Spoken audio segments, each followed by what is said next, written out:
Sir ఒక అభిమానికి 'Devara' cinema release అయ్యే వరకు నన్ను బతికించండి అంటూ ప్రాధేయపడుతూ ఒక వీడియో వచ్చింది. అంటే వాళ్ళ పేరెంట్స్ నా కొడుకును బతికించండి అని చెప్పి సీఎం చంద్రబాబు నాయుడుకి అండ్ పవన్ కళ్యాణ్కి అతనికి ఏమైంది? Blood cancer sir.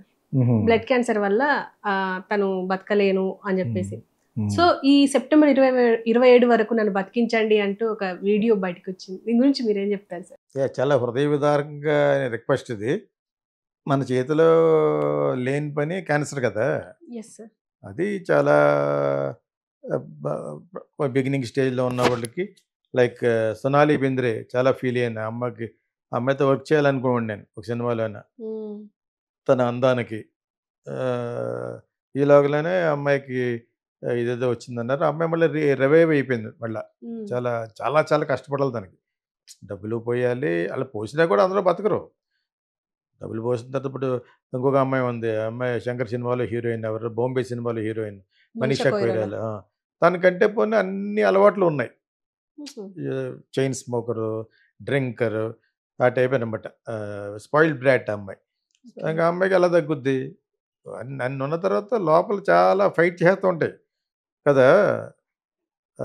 రోగ నిరోధక శక్తి పోతుంది, ఇమ్యూనిటీ. అంటే ఎప్పుడైతే cancer will have a free thing to do what ever that disease wants. So ఆ విధంగా పాపం ఈ అబ్బాయికి అప్పటి వరకు బతుకుతాడే బతకాలనే కోరుకుంటాం. కానీ ఇప్పుడు ఏమైనా డబ్బులు ఖర్చు పెడితే బతుకుతాడు అనుకుంటే ఇది మంచి time for junior NTR and producers.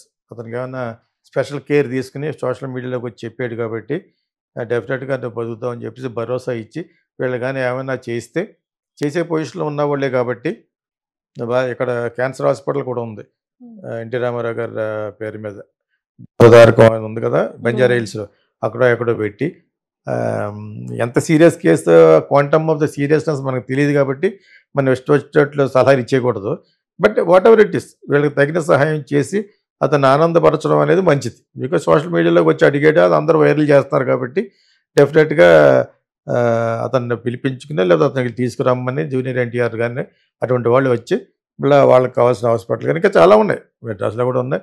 అటువంటి హాస్పిటల్లో చేర్పించి ఇక్కడైతే ఫిలిం కూడా రిలీజ్ అవుద్ది కాబట్టి ఆ టైంలో అతను ఏదో పెద్ద పబ్లిసిటీ అయిపోతుంది. అసలు వాడుకోవాలి కానీ వేరే దుర్మార్గుడా దీన్ని కూడా నువ్వు పబ్లిసిటీ అంటే నేనేం చేయలేను కానీ అవుద్ది.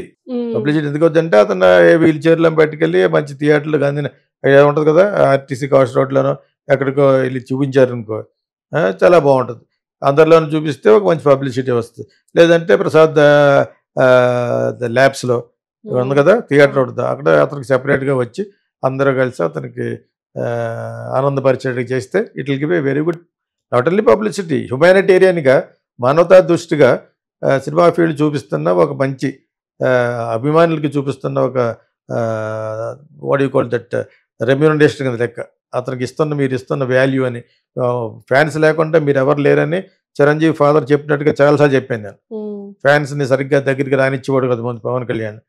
వాళ్ళు లేకపోతే నువ్వు లేవు, మీ బ్రదర్ లేడు, నేను లేను అన్నట్టుగా నాతో సార్ చెప్పారు. నేను శంకరాభరణం ప్రొడ్యూసర్ ఉన్నాం అక్కడికి ఆ ఇంట్లో. అప్పుడు పవన్ పైన ఉన్నాడు. So value of the fans అనేది ఆయన చెప్పారు. అని చేత ఇప్పుడు వీళ్ళు కూడా ఆయన ఫ్యాన్స్ కాబట్టి దేవరా చూసే వరకు బతికించండి అనే దాంట్లో డెఫినెట్గా చాలా ప్యాథటిక్ ఇది కనిపిస్తుంది నాకు, చాలా హృదయ విదారకంగా ఉన్నట్టుగా అనిపిస్తుంది. వీళ్ళు ఏదో ఒకటి తీసుకోవాలి, డెఫినెట్గా చేయాలి. చేసి అతన్ని ఇక్కడ తీసుకొచ్చి ఇక్కడే చూపించవచ్చు, లేకపోతే అక్కడైనా అతనికి అవన్నీ చేసి అతను కంఫర్టబుల్ చేసి కొంచెం ఆ సినిమా చూపించాలి. అంటే సినిమా చూసిన వాడిని పాపం అనే వీళ్ళ ఉద్దేశంగా కనపడకూడదు. ఆ యొక్క కేసు యొక్క ఇది మాకు తెలియదు కదా, ఎంత ఆ తీవ్రత అనేది తెలియదు కదా మనకి. సో ఆ కౌంటింగ్ డేస్లే ఉన్నాయా అవన్నీ మనకు తెలియాలి కాబట్టి తెలియకుండా మాట్లాడకూడదు కాబట్టి వీళ్ళు డెఫినెట్గా అటువంటి విధం చేస్తే సినిమాకి కూడా మంచి జరుగుద్ది. ఇంకొంచెం కమర్షియల్గా పబ్లిసిటీ అన్నాను కానీ మంచి జరుగుద్ది.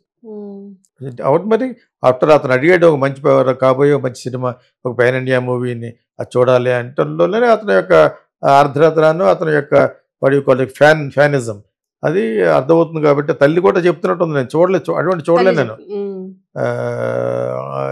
చూడంటే మన చేతిలో లేని పని ఒకటి, ఇంకోటి అలా ఏడుస్తుంటే కాబట్టి చూడలేను. అందులో ఏడుపు కొట్టి సినిమా చూడరు. ఎక్కడైనా అక్కడక్కడ ఏడుపు రావాలి కానీ హృదయంలో దున్నుకుంటూ రావాలి ఏడుపు. అది సౌల్ ఆఫ్ ద మూవీ. అంతే తప్పితే సినిమా అంతా ఏడుస్తూ కూర్చున్నారు ఇంకో వాడికి నరాలు నొప్పెడతాయి. That is what I feel. అక్కడక్కడ కనిపించాలి, చాలా హ్యాపీ ఫీల్ అవ్వాలి. దాన్నే ఆనంద బాష్పాలు అంటారు. అలాగే ఈ అబ్బాయి సినిమా చూస్తున్నప్పుడు ఉంటే వీడియోని కూడా తీసి పెట్టాలి వీళ్ళు. పెడితే వీళ్ళకేం మంచి జరుగుద్ది, ఆ అబ్బాయికి మంచి జరుగుద్ది. అండ్ చూసే వాళ్ళందరూ కూడా ఒక మానవత ఆ కోణంలో చూస్తారు కాబట్టి they will feel very happy అనమాట. ఓకే. ఆ చేత వీళ్ళు ఆ విధంగా ఇనిషియేషన్ తీసుకుంటే మంచిది అని నేను ఫీల్ అవుతాను ఉదయపూర్. ఓకే. బికాజ్ పెద్ద సినిమా కాబట్టి, it's a very big film కాబట్టి. So first of all we wish that bye